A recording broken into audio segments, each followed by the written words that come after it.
and welcome to Daily Debrief from People's Dispatch. I'm Pragya and today we go to Jamaica first, where people are demanding reparations for slavery as the British royals visit the Caribbean country. In Pakistan, political instability continues as the no-confidence motion against Imran Khan, scheduled for 25th March, approaches. The final story is on sports, on world #1 women tennis player Ashleigh Barty announcing her retirement. Prince William and his wife Kate are not welcome in Jamaica. They arrived in Belize as part of a week-long Caribbean tour, but activists protested against the colonial legacy of the British royals. The couple plans to conclude their visit, which marks 70 years of Queen Elizabeth on the throne, in the Bahamas. Jamaican activists have demanded an apology from the visitors.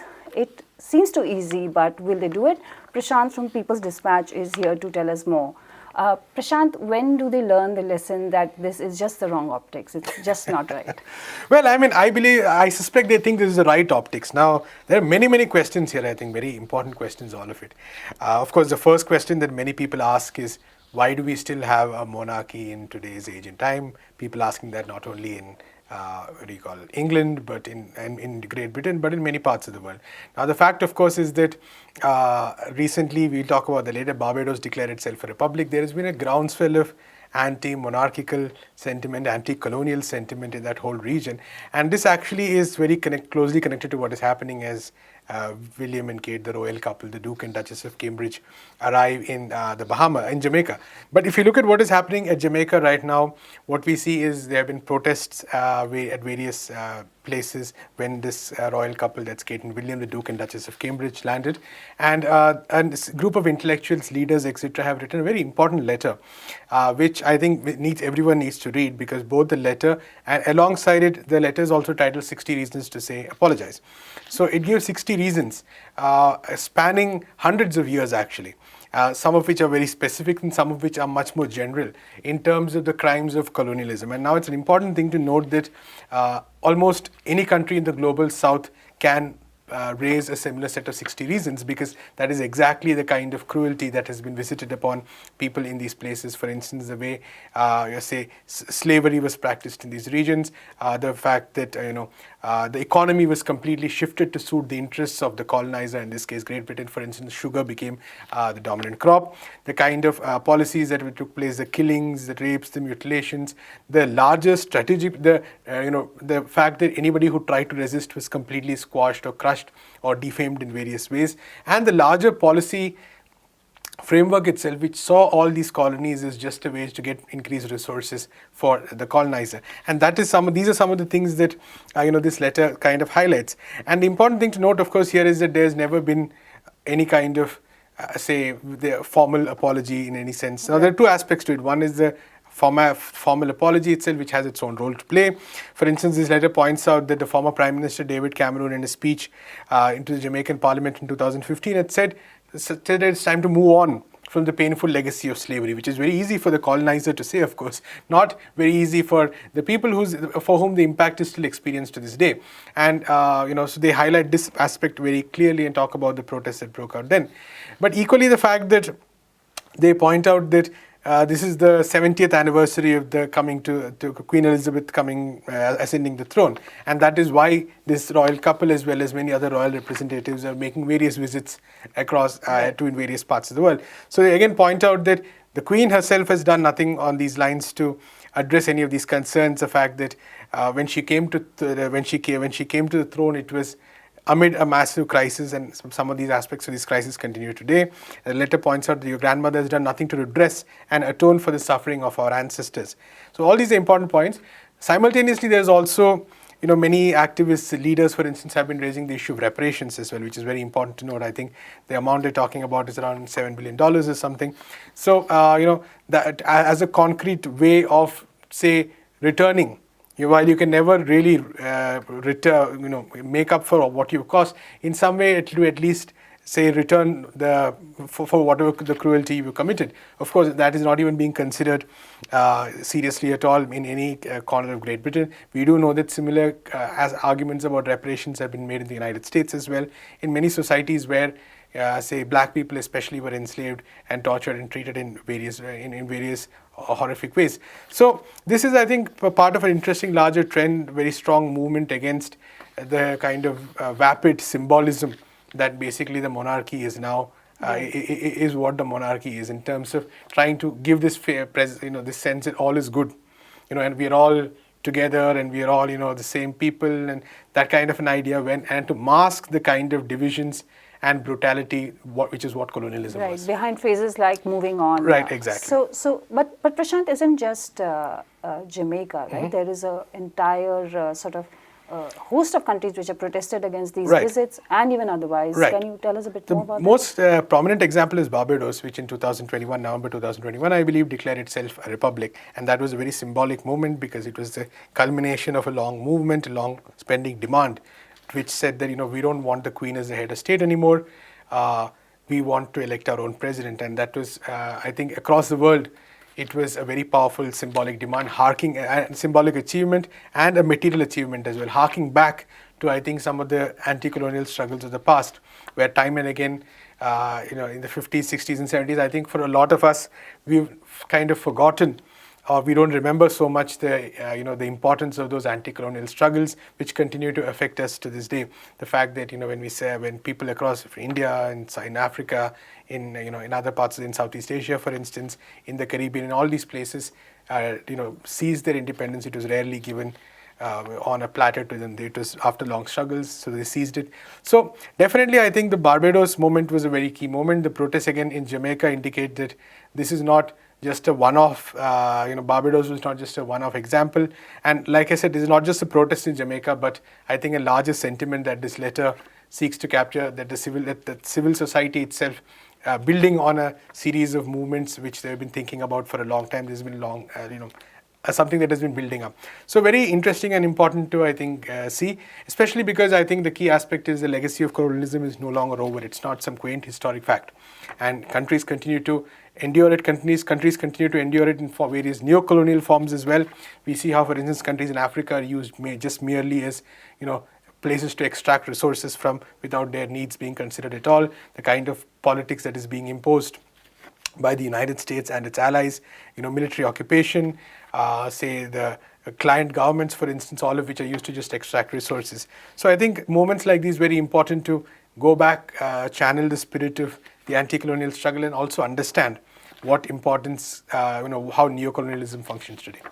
Thanks for that, Prashant. We'll be back with you in just another minute. Pakistan Prime Minister Imran Khan has told detractors within his party ahead of a no-trust vote on 25th March that they have time to withdraw it. That is some bravado, considering he has to answer for bad governance, spiraling inflation, and poor management of the economy to the opposition soon. The Pakistan Muslim League Nawaz, or PMLN, and Pakistan People's Party are challenging Khan in Pakistan's National Assembly. Some of his party members have indicated that millions will mobilize against the vote on the 25th. In the 342-member National Assembly, the opposition needs 172 votes to remove Khan. Prashant is here with more details. Prashant, what do Imran Khan's detractors really have on him? What's going on there? Right, so this is a very complex issue stemming many, it's very difficult to encapsulate within a few minutes. The operative point, of course, is that Imran Khan, who became the Prime Minister in 2018, became Prime Minister with a very, very slim majority with the help of allies, with the help of a group of politicians who were basically, representatives of the military, or who are basically clients of the military, because in Pakistan the military is perhaps the most important establishment, the security establishment, let's call it, is perhaps the most important controller of power, so to speak, and it's very difficult for a government to go against the military and remain in power as well. And we have multiple examples. Many coups have been staged, for instance. So what we're seeing in Pakistan right now is the fact that the military, after years of promoting Imran Khan, as their person, so to speak, and enabling him to remain in power, is beginning to increasingly sour towards him in terms of they're not very happy with him anymore. So the fact that on the one hand we've had the opposition uniting in the sense that the Pakistan Muslim League and the Jamaat-e-Islami, for instance, have formed a bloc. The Pakistan People's Party, the party of former Prime Minister Benazir Bhutto, has not joined this bloc but is collaborating with them. The Pakistan Muslim League Nawaz is the party of former Prime Minister Nawaz Sharif. So these two are basically the biggest parties in Pakistan since late 80s and the early 90s. And these were both, for the first time, overthrown in some senses by another force, which was Imran Khan's Pakistan, PTI, so to speak.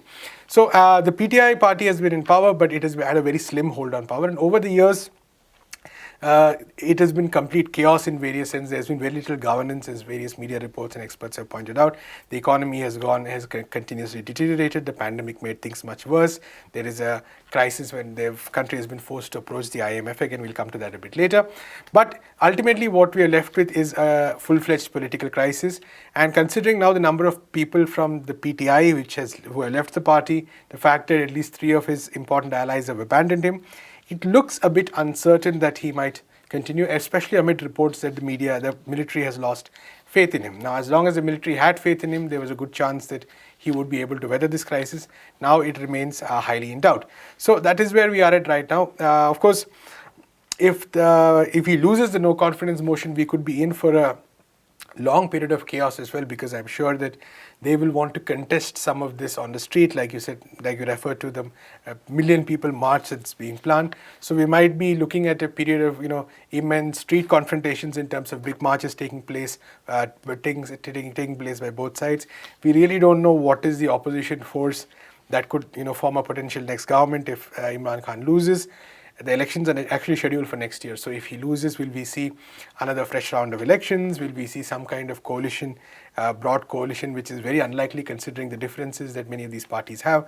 I mean, they may be united enough to overthrow Imran Khan. Whether they might be united enough to form a new government is a different question altogether. And above all, the interests and demands of the security establishment also playing a key role. So very, very difficult time for Pakistan. Prashant, can you tell us a little more about the actual economic situation there? What has triggered this no confidence? So Pakistan has always been, facing some amount of economic crisis. It worsened much more during the pandemic. They were forced to approach the IMF once again for a loan. There was a package that was agreed on. In between, Pakistan withdrew from that package because the terms imposed by the IMF were too harsh, like IMF conditions everywhere are. So now they're in a situation where, but they were again forced to go back because, the crunch was that bad. And right now, actually, amid all this political crisis, there was also a negotiation with the IMF for the release of the next round of funds, which is around $1 billion. And I think of the 6 billion, 3 billion had already been released. But the IMF itself is very unhappy because I think, especially keeping in mind the political crisis ahead, Imran Khan did reduce the prices of, the government did reduce the prices of fuel and electricity by a bit. And this was after, during the pandemic period, there was a massive increase in these prices, which had actually especially contributed to inflation surging like anything. So overall, we are seeing, the economy also really, really staggering in terms of political crisis. The government has really failed to sort of deal with the extremist forces that are out there. We saw last year that there was a major extremist mobilization, which ended up with the government pretty much giving in to all their demands. We do know that at the foreign level, there have been some interesting moves. Pakistan has tried to move closer to China and Russia, maybe going a bit away from its old ally, the United States. So that's one process that has been there. But I think domestically, especially on the economic and the social front, we've seen attacks on minorities, for instance. So especially on the economic and social front, on both sides, the government has been considerably hit. And there's been increasing instability that we're witnessing right now. And so I think a lot of this is in some senses contributing to the fact the opposition's feeling that, and the people's feeling, because inflation is one of the key things that the opposition has cited as the reason for the no confidence motion itself. And that I think a lot of people, it is mirrored in a lot of people's sentiments. So a bit unclear as to, of course, again, the important thing is just because Imran Khan loses this, is there going to be a clear solution? I don't think so, because nobody has any alternative inside. Except maybe the left, nobody has any alternative, which is not electorally significant. Nobody has any alternative to the IMF, as they say. So any government would likely go to the IMF as the ultimate solution as well. So crisis all around, like I said, both politically, economically, socially, in various dimensions. Okay, Prashant, thanks a lot for that. Just 2 months after becoming the first Australian tennis player to win the Australian Open Grand Slam singles title, world #1 Ashleigh Barty has announced a surprise retirement from the sport at the age of 25. Barty was widely liked and respected on the tennis circuit and showed herself to be a great all-round athlete who excelled not just on the tennis court but also in sports as varied as cricket and golf. Veteran sports writer Sharda Agara told me earlier via video conference. So welcome to the show, Sharda. I'm just very curious. I'm so sure everybody is why a talented player, world number one, an all-rounder decides to suddenly just call it a day. A complete surprise, Pragya, for everybody, of course, like you know.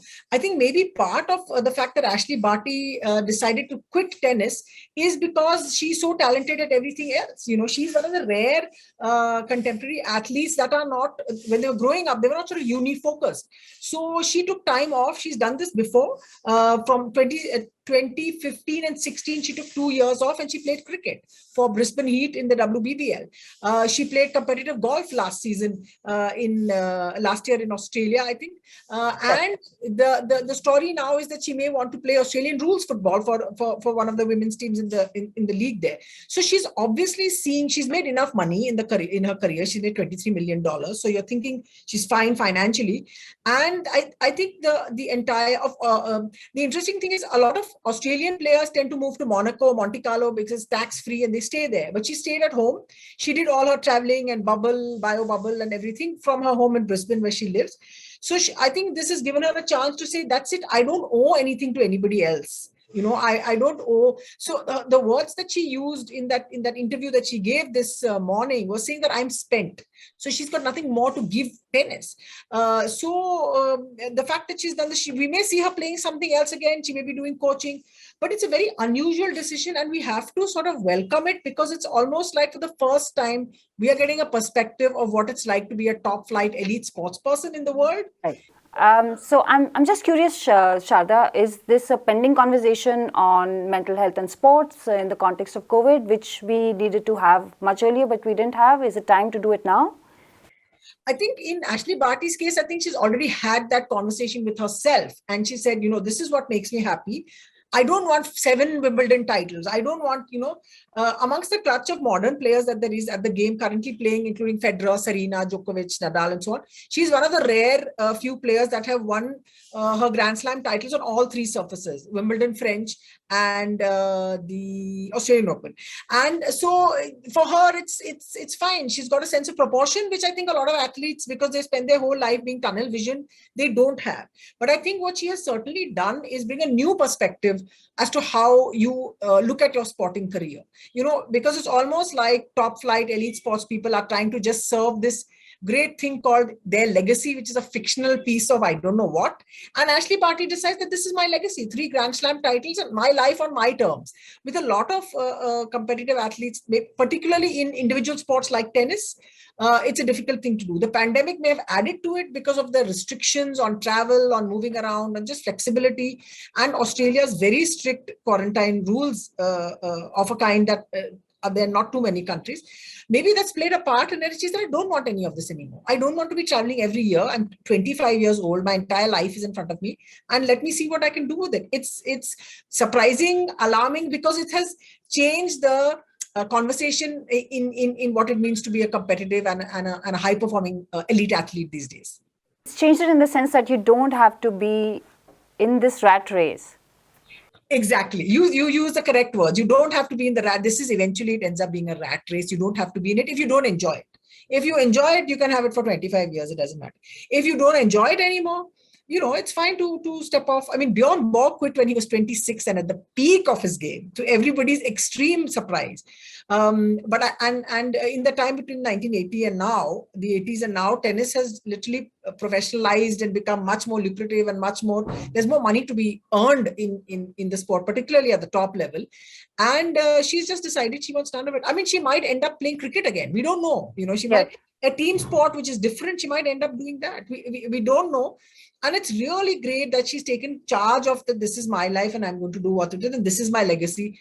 I think the pressure of winning that Australian Open was huge on her because Australia had not won a Grand Slam. Australian athlete had not won a Grand Slam since Australian Open since 1980. And she just wanted that out of the way because she was world number 1. Just one more thing very quickly. She was world number 1 for something like 161 weeks. Now, if you can do the calculation in your head of what it means to be 161 weeks is in a year's time, like you start to just phase out or whatever. That's a long time. So good for her in many ways. Right. Thank you very much for joining us. And that is all we have today. Thank you for watching Daily Debrief. Do come back tomorrow. Please visit www.peoplesdispatch.org and follow us on Facebook, Twitter, and Instagram.